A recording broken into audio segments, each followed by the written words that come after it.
Lord, may the words of my mouth and the meditation of all our hearts be acceptable and pleasing in your sight. O God, our strength and our Redeemer. Amen. So let's start with a question today, shall we? The question is this: what do you do to get ready for Christmas?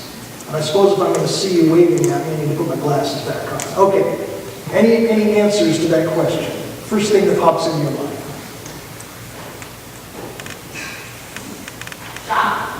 Shopping. Very good. Christmas cards. Christmas cards. We got one Christmas card already in the mail today. Tree. We thought, boy, we got to get on the ball if our friends are already sending ours. Tree. Putting up a tree.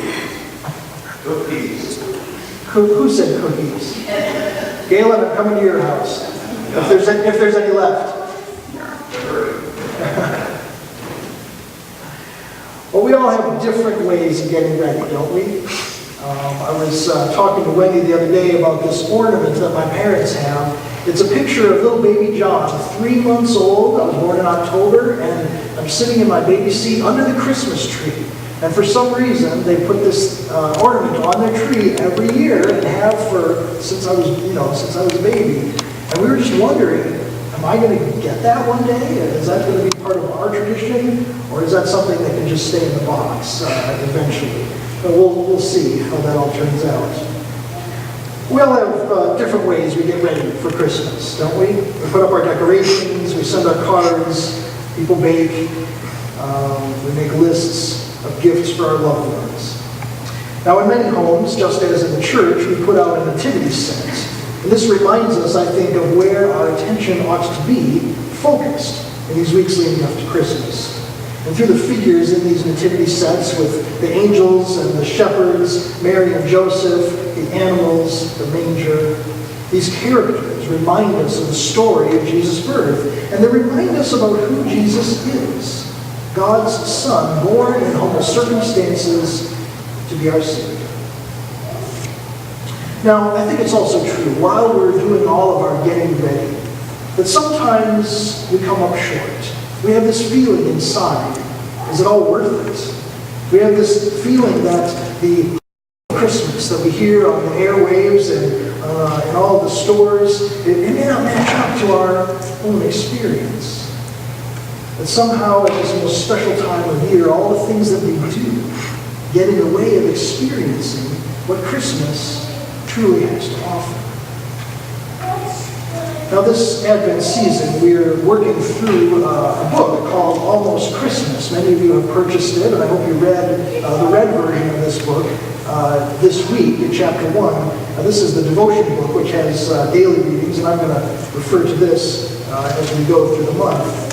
But in that red book, the first chapter started out with this question, this describing this tension between what is and what might be. And so the author, McGray Vega, who's actually a friend of mine from seminary, he talks about this feeling of something missing that we often have this time of year, that all the things we do and all the things we try leave us just a half step short. And he talks about the difference between being almost ready for Christmas and altogether ready for Christmas. Now that's what our Advent theme is going to be about in these next few weeks.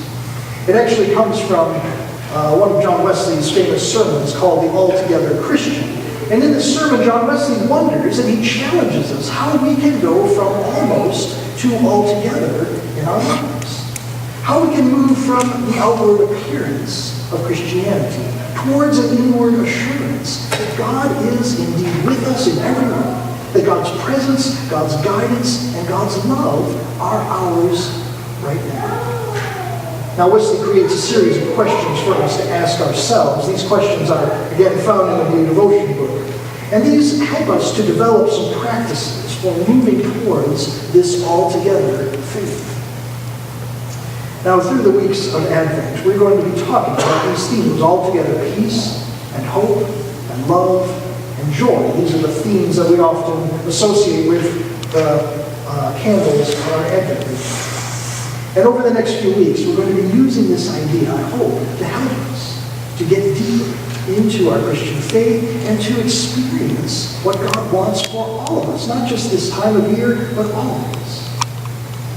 For us to move from almost to altogether, filled with love and hope and joy and peace and love. Now, in order to get to this place, there's a journey we have to go on. De Vega talks about the anger and frustration we often feel this time of year. He talks about in this chapter, if you remember, a time when he lost his cool with his daughters. Now, I haven't been around him in a while. I don't know this particular incident from personal experience, but I do know that there have been times where I've lost my cool with my family. Sometimes this holiday season leads to feelings of frustration, doesn't it? And sometimes these frustrations burst out in ways that we don't expect. Sometimes we lose it over seemingly insignificant things. But what we should pay attention to is what's going on inside us that leads us to get to that point. And then we can choose a different way to respond. Now, De Vega lists 3 steps, which he calls awareness, acceptance, and action. And here's what he means. Awareness means that before we are surprised by anger bursting out of us, we should recognize when these feelings are building up inside us. What am I feeling right now? We can ask ourselves. What's causing these feelings? Have I ever been in a similar situation that caused these same feelings to build inside us? And then we know what to do. Now, acceptance is when we recognize how we feel, to understand that these feelings are normal. Sometimes we all get frustrated. Sometimes we even get angry. And we shouldn't beat ourselves up if we have intense feelings, but because it's important. But what we do with these feelings, that's what's important. And here's where the action comes in. Before our frustrations build to a boiling point and our anger causes us to do something or say something we regret, we should think on what to do. It may mean counting down backwards from 10 to 1. It may mean leaving a parking lot or a crowded store and coming back later, a better time. Our goal in every situation should be to spread and increase peace, not only in ourselves, but in the situation we're experiencing in the world. Now, dealing with our own frustrations and anger, this is part of the puzzle. And our scripture reading today provides another part. Let me just review with you the verses that we've read. In these verses, we are listening to Jesus, and we're listening to him give his disciples some last words of advice. See, he's getting ready to leave them. He's saying farewell, and he wants them to be ready for all the challenges that they're going to face. So here's what he says. I've said these things to you while I'm still with you. God will send the advocate, the Holy Spirit, in my name to teach you everything and remind you of what I've said to you. And then in verse 27, peace I leave with you, my peace I give to you. I do not give as the world gives, so do not let your hearts be troubled, and do not let them be afraid. Friends, Jesus' wish, his desire, is a blessing for his disciples. And it is for us as well. He wishes and blesses upon them peace.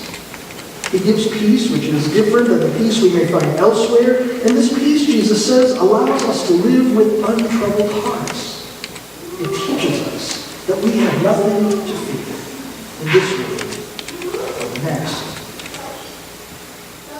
Now, I find as I'm watching these things all around us this time of year, that there are lots of people who tell us that I can have peace in different ways.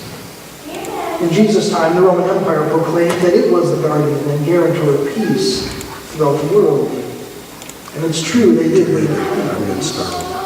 But what was the cost? Roman peace came through conquest and domination and destruction. If you complied with the Romans, things would go fine for you. But if you had other ideas, or resisted the ways that they wanted to rule over you, then things would be much harder. Like Jesus, many who resisted winded up on a cross. In our own time, the secular world promises us peace in all kinds of ways. If we work hard and get enough, they tell us. We can relax in our worry. Or we can spend our money on security systems and high fences to push out all those who threaten our peace and peace of mind. Sometimes we're told that we'll find peace by having the perfect family or the perfect home, just like in a magazine. All we have to do is look and act the part. We're also told that we can have peace by having fun, by buying just the right equipment or toys, or by joining the right groups from sports fans to political parties. Now, it's my experience that all these things I've mentioned, they bring a degree of peace. They bring a partial peace. But they don't offer the entire sense of peace that Jesus is talking about in our lesson. And they don't address the entire promise that God gives to us in His words of the Scripture. Now, what Jesus says in John 14 is important because it helps us to focus on His promises to us. And we should read these words, I think, along with the many other passages in the Bible that talk about peace, the peace that God gives and offers as a gift to us in our lives. Now, there are two words in the Bible that I'd like to teach you today. You may have heard of the one. In the Old Testament, we have the Hebrew word shalom, which means, if we translate to English, peace, but also prosperity, wholeness, well-being, health, and salvation. In the New Testament, we find the Greek word eirene. Again, we translate that as peace, but it also has the sense of tranquility and welfare and health. So what I'd like you to do as we think about these definitions of these words is every time you come across the word peace in the Bible, is I'd like you to pause for a moment and think of all these ideas that go along with it. What is peace for us? It incorporates all these things. And once we know that, we'll recognize and we'll remember that God is concerned with all aspects of our lives. God promises to help us find peace in every aspect of our existence. In Isaiah 6, we read that God will send a Savior who will be called the Wonderful Counselor, Mighty God, Everlasting Father, and Prince of Peace. What this Savior will bring is shalom, peace and wholeness, well-being, health, and salvation. In John 14, when Jesus says, "Peace I leave with you, my peace I give to you," He's talking about tranquility, and health, and well-being.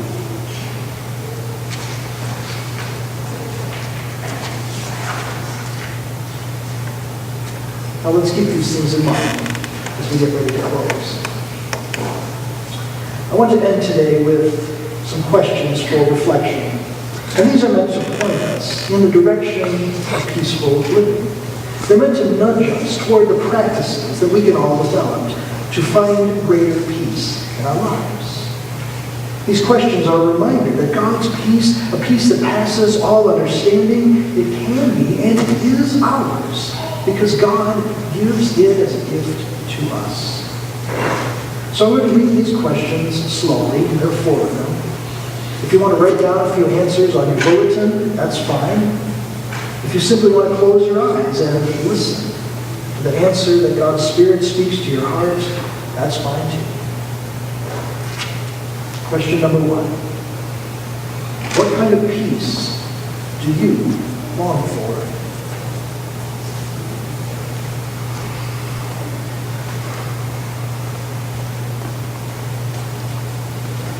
Number 2, where do you hear Jesus saying, "Don't be afraid"?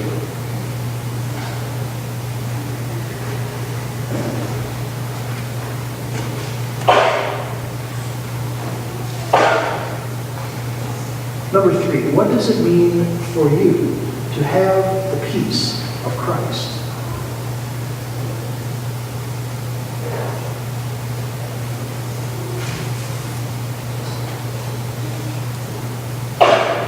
And finally, how can you seek peace for yourself, for others, and for the world?